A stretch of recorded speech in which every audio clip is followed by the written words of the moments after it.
జన్మ ఎత్తిందే నీకోసమే బాబు.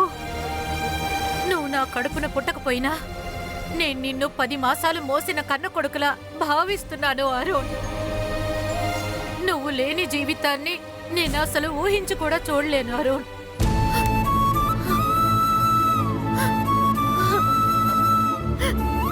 అమ్మా ఏడవకమ్మా, ఎందుకు ఏడుస్తున్నావమ్మా?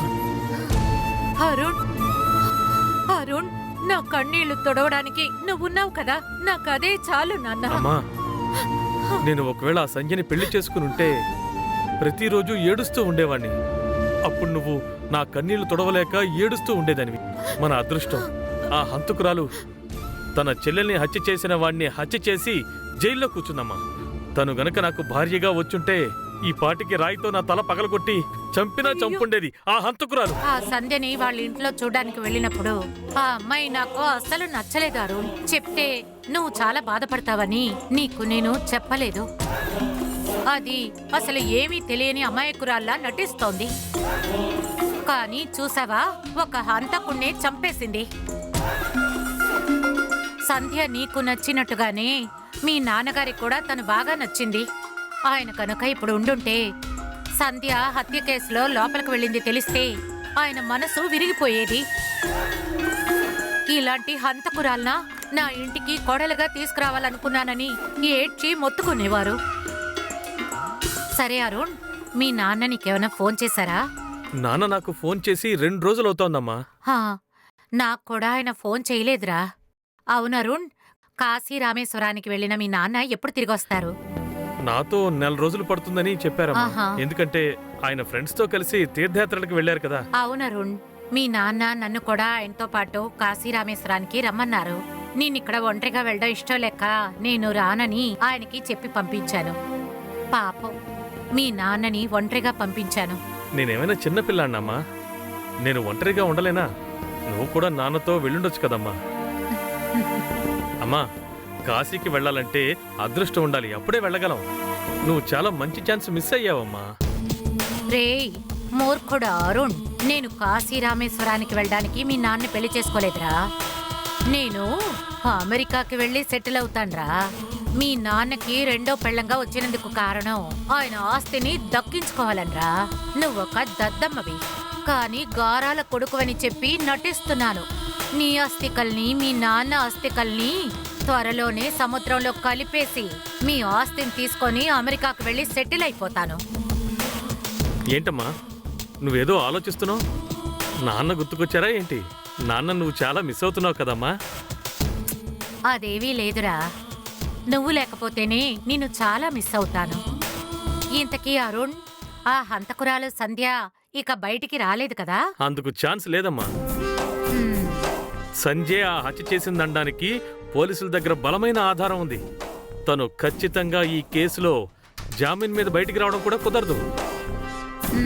జీవితాంతం చెప్పకూడు తింటూ జైల్లో బతకాల్సిందే. నిన్ను నువ్వు కాపాడుకున్నావు కదరా, నాకదే చాలు. అమ్మా వదిలేయమ్మా, ఆ మోసగత్తె ఎలా పోతుందో పోనివమ్మా.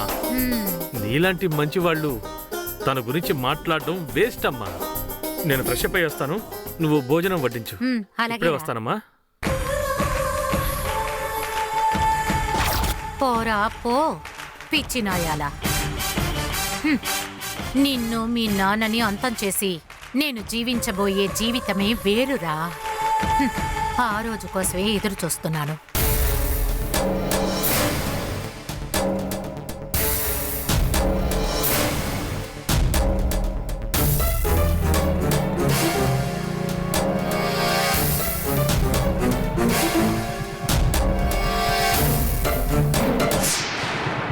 ఈ గుండోడు అరుజు బైక్లో సెల్వంతో వెళ్ళాడు కదా.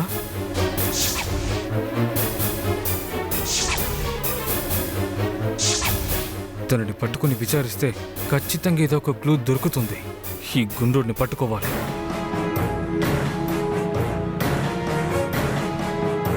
సార్ సార్ ఒక్క నిమిషం ఆగండి.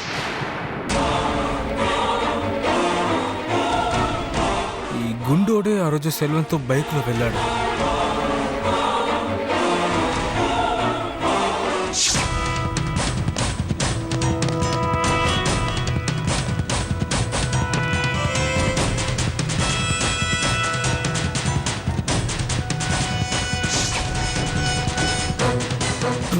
ఏంటిలో చూస్తున్నాడు? పారిపోరోయ్. రే ఆగరా, ఎక్కడికి పారిపోతావు? నిజం చెప్పు, నువ్వు సెల్వ మనిషివే కదా? దివ్య హత్య కేసులో సంధ్య నిరికించింది నువ్వే కదా? హే, ఇప్పుడు నోరు తెరిచి చెప్తావా లేదా నోరుని విరగొట్టమంటావా? ఇప్పుడు నోరు తెరిచామంటే వీడు మనల్ని లోపల పెట్టేస్తాడు. చెప్పు ఉంటుంటే. సార్ సార్ నాకేం తెలియదు సార్. అది, ఏయ్. ఆ సెల్వానికి నాకు ఎలాంటి సంబంధం లేదు. నేనెవరో సెల్వం ఎవరో సార్. రే మరి ఇంకెందుకురా వాడితో పాటు ఒంటరిగా బైక్లో వెళ్ళావు? నిజం చెప్పరా. సెల్వం యొక్క ఫైనాన్షియర్ సార్. వాడి దగ్గర డబ్బులు అడిగాను సార్, అందుకనే వాడిని వెతుక్కుంటూ వెళ్ళాను సార్, అంతే ఇంకేం లేదు. నువ్వు చెప్పేది నిజమా? మా అమ్మ మీద ప్రమాణం, నిజం చెప్తున్నాను సార్, నమ్మండి సార్. నీ మాటలు నాకు అసలు నమ్మకమే రావడం లేదు. నువ్వు ఇలా అడుగుతూ చెప్పవు గానీ నిన్ను పోలీస్ స్టేషన్కి తీసుకువెళ్తాను. అప్పుడు వాళ్ళు నిన్ను విచారించే విధిలో విచారిస్తే నువ్వే నిజం చెప్తావు. కూర్చో. కూర్చోమంటుంటే. ఏయ్, వదులు. ఏయ్, వదలమంటాం కదా. ఏయ్, ఆగు. ఏయ్, ఆగు. ఏయ్, ఆగమే. ఏయ్.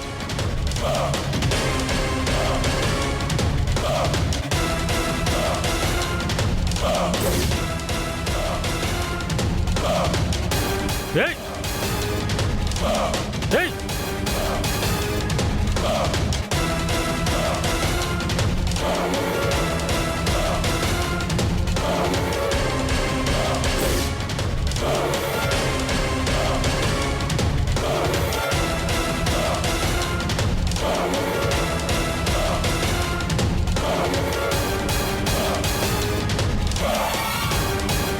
ఛ!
ఏంటిది, అన్న అసలు ఫోన్ తీయట్లేదు.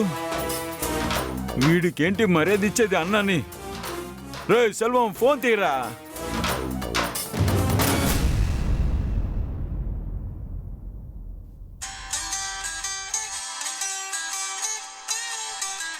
ఏంటి మదిగాడు ఫోన్ చేస్తున్నాడు? వీడెందుకు మనకు ఫోన్ చేస్తున్నాడు? ఆ?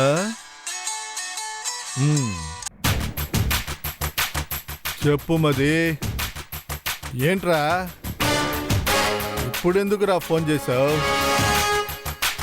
ఆ రోజు మన ఇద్దరిని చూసి ఒకడు బైక్ లో ఫాలో చేశాడు కదా. అవును. వాడిని వాళ్ళ చూసేశాడన్నా. పాచిటాడు. ఎదురుకుంటా వచ్చి నించున్నాడన్నా. అయ్యో, వాడికి దొరికిపోయావా ఏంటి? సంధ్య మెడలో చైన్ దొంగలించింది నేనే అని చెప్పేశావా ఏంటి? రేయ్, ఏదైనా చెప్పావంటే నీ వల్ల నేను ఇరుక్కుంటాన్రా. తర్వాత పోలీసులు వచ్చి నన్ను అరెస్ట్ చేస్తారు. రేయ్, నేను ఎస్కేప్ అవ్వాలరా, నేను ఫోన్ కట్ చేస్తున్నా. అరే అన్న, ఫోన్ పెట్టద్దన్నా. ఏంటి పెట్టొద్దంటున్నాడు? చెప్పరా. అన్నా, నేను చెప్పేది కాస్త వినన్నా. నువ్వే ఏదో ఒకటి ఊహించుకోద్దన్నా. ఎందుకు అలా భయపడి సస్తున్నావు? మరి ఏం జరిగిందో పూర్తిగా చెప్పి సావరా. వాడి కంటిలో మట్టి కొట్టేసి నేను ఎస్కేప్ అయి పారిపోయినన్నా. అబ్బా, సూపర్ రా బాబు. ఇప్పుడేరా నువ్వు నా శిష్యుడు అని ప్రూవ్ చేసావు. రేయ్, నువ్వు బాగా పైకి వస్తావురా. నాకు నీ పొగడతలు అక్కర్లేదు. నీ పొగడతలు పెట్టి నేనేం చేసుకోను. డబ్బులు లేకుండా టీ కూడా తాత డబ్బులు లేవు. ముందు డబ్బులు ఇవ్వు. నువ్వు ఇచ్చావంటే నీ గురించి అసలు ఏమీ చెప్పను.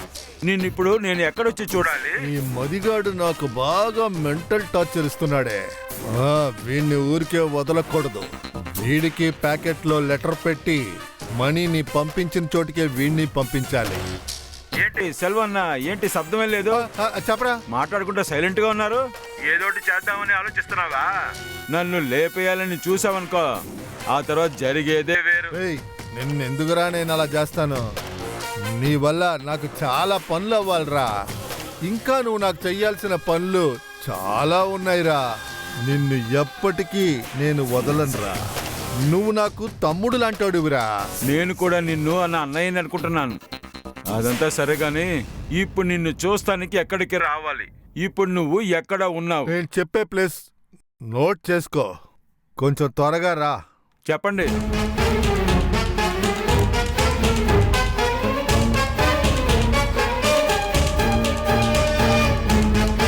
సరే, నువ్వు చెప్పే చోటుకు వస్తాను. డబ్బులతో రా, సరేనా?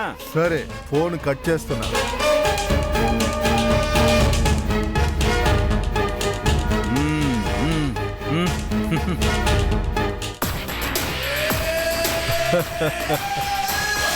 వస్తున్నావా మది? నీకు పైసలు కావాలా? పైకి పంపిస్తాను రా నిన్ను.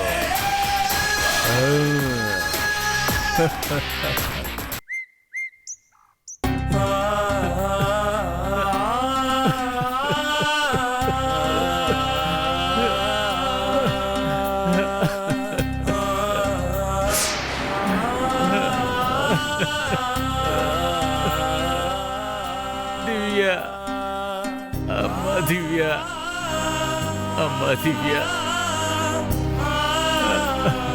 ఈ బాటిల్లో ఉన్నది తాగితే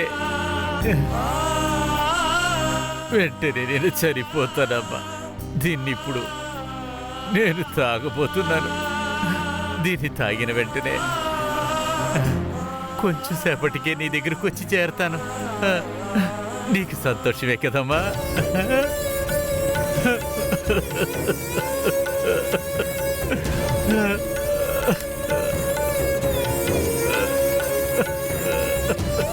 సద్య, దివ్య, నన్ను క్షమించండి అమ్మా. నేను మీకు ద్రోహం చేస్తున్నానమ్మా. ఇక మీద నేను ఒక్క క్షణం కూడా ప్రాణాలతో ఉండలేనమ్మా. నేనెందుకని ప్రాణాలతో ఉండాలి? నేను ప్రాణాలకి ప్రాణంగా పెంచుకున్నా దివ్యాని కూడా అల్పాయుషులో ఆ హంతకుల వల్ల ఘోరంగా చనిపోయింది. దివ్య, నువ్వు వెళ్ళిన తర్వాత ఇన్ని రోజులుగా నేనెందుకు ప్రాణాలతో ఉన్నానని అనుకుంటున్నావా? నేనెక్కడ మా ప్రాణాలతో ఉన్నాను? ప్రాణం లేని జీవంగా ఒక శవంలాగే కదమ్మా నేను బ్రతుకుతున్నాను. అది కూడా ఎందుకు? నాకు మీరిద్దరే కదమ్మా లోకం. సంధ్య, నీకోసమే కదమ్మా నేను ఇన్నాళ్ళు ప్రాణాలతో ఉన్నది. కానీ ఇలాగా నువ్వు నన్ను ఇలా వదిలిపెట్టి జైలుకి వెళ్ళావు కదమ్మా. నువ్వు తిరిగి మళ్ళీ బయటికి రావని అందరూ చెప్తున్నారమ్మా. నా ఇద్దరి కూతుళ్ళు పోయిన తర్వాత నేనెందుకని ప్రాణాలతో ఉండాలి? అందుకే నా ప్రాణానికి ప్రాణమైన నా దివ్య దగ్గరికి వెళ్ళిపోదామని అనుకుంటున్నాను. నన్ను క్షమించు సంధ్య. అమ్మా, మీ నాన్ను క్షమించు తల్లి. నన్ను క్షమించమ్మా. అమ్మా దివ్య, నేను వెంటనే వచ్చేస్తాను. ఇదిగో, నేను వెంటనే తాగి వచ్చేస్తాను. ఇదిగో వచ్చేస్తాను. నేను ఇప్పుడే వచ్చేస్తున్నా. ఇదిగో ఒక్క క్షణం. దివ్య, ఇదిగో వచ్చేస్తున్నా.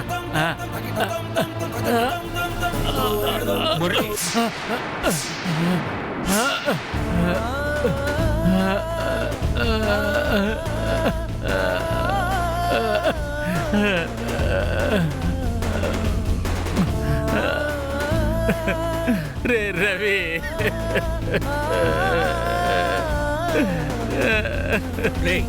మురళి, నీకేమైనా పిచ్చి పట్టిందా? ఆ ఇంట్లోనే ఉంటే నువ్వు ఇలాంటి పిచ్చి పని ఏదో చేస్తావని తెలిసే నిన్ను బలవంత పెట్టైనా ఇక్కడికి తీసుకొచ్చాను. ఇక్కడికొచ్చి ఈ పని చేస్తున్నావు. సమయానికి నేను రాకపోయింటే ఏం జరుగుండేది? ఏం జరుగుతుందిరా?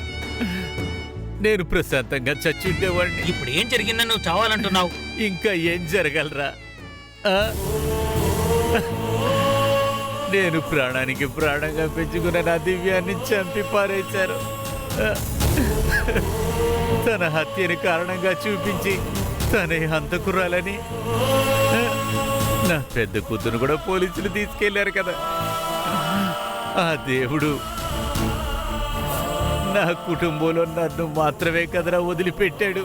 అందుకే అతని దగ్గరికి నేను వెళ్ళి, ఎందుకయ్యా ఇలా చేస్తున్నావు? నేనేం పాపం చేశాను? నా లెక్కలు మొత్తం నాకు చూపించమని ఆయన్ని వెళ్ళి అడుగుదామనే చచ్చిపోతున్నాను. ఆ లోపల నువ్వే వచ్చి చెడగొట్టావు కదరా. ప్రతి ఒక్క సమస్యకు చావే పరిష్కారం కాదు. ఈ లోకంలో సమస్య లేని వ్యక్తి అంటూ ఎవరున్నారు చెప్పు? సమస్య ఏంటనేది అది మాత్రమే. ఇప్పుడు నువ్వు చనిపోయావంటే సంజయ్ ఏం చేస్తుంది? పాపం, తన్ని తలుచుకుంటే నాకు చాలా జాలేస్తుంది. తన కోసమైనా నువ్వు ప్రాణాలతో ఉండాలి కదా. సంధ్యని జైల్లోంచి వదలరంట కదరా. వేలికిపోతే మాత్రం తను ఎప్పటికీ తిరిగి రాదని నువ్వు డిసైడ్ అయ్యావా ఏంటి? మరి పిచ్చి పట్టిందా? అమాయకంగా మాట్లాడు. అసలు నీకేమైనా అర్థమవుతుందా లేదా? సంజయ్ కొన్ని రోజుల్లోనే హత్య చేయలేదని నిరూపించుకొని సంజయ్ తప్పకుండా బయటకు వస్తుంది. రవి, నువ్వు నిజంగానే చెప్తున్నావా? నా సంధ్య బయటకు వచ్చేస్తుందా? నిజంగానే బయటకు వస్తుందా? నా బంగారు బయటకు వచ్చేస్తుందా? ఆ? రావాలిరా, ఖచ్చితంగా రావాలి. వచ్చేస్తుంది, వచ్చేస్తుంది కదా. ఆ, వచ్చేస్తుందిరా, ఆ, వచ్చేస్తుంది. వచ్చేస్తుంది, వచ్చేస్తుంది. ఆ, మురళి, ఆ, రోజు నువ్వు పూజ చేసే దేవుడు మంచి చేసి ఆ. సంజయ్ని హత్య కేసు నుంచి కుట్రవాది కాదని నిరూపించి బయటికి తీసుకొస్తుంది. తీసుకొచ్చేస్తుంది, తీసుకొచ్చేస్తుంది. నన్ను మొక్కిన దేవుళ్ళు నన్ను ఎప్పుడు వదిలిపెట్టరు. నా కూతురు వచ్చేస్తుంది, నా కూతురు వచ్చేస్తుంది, వచ్చేస్తుంది.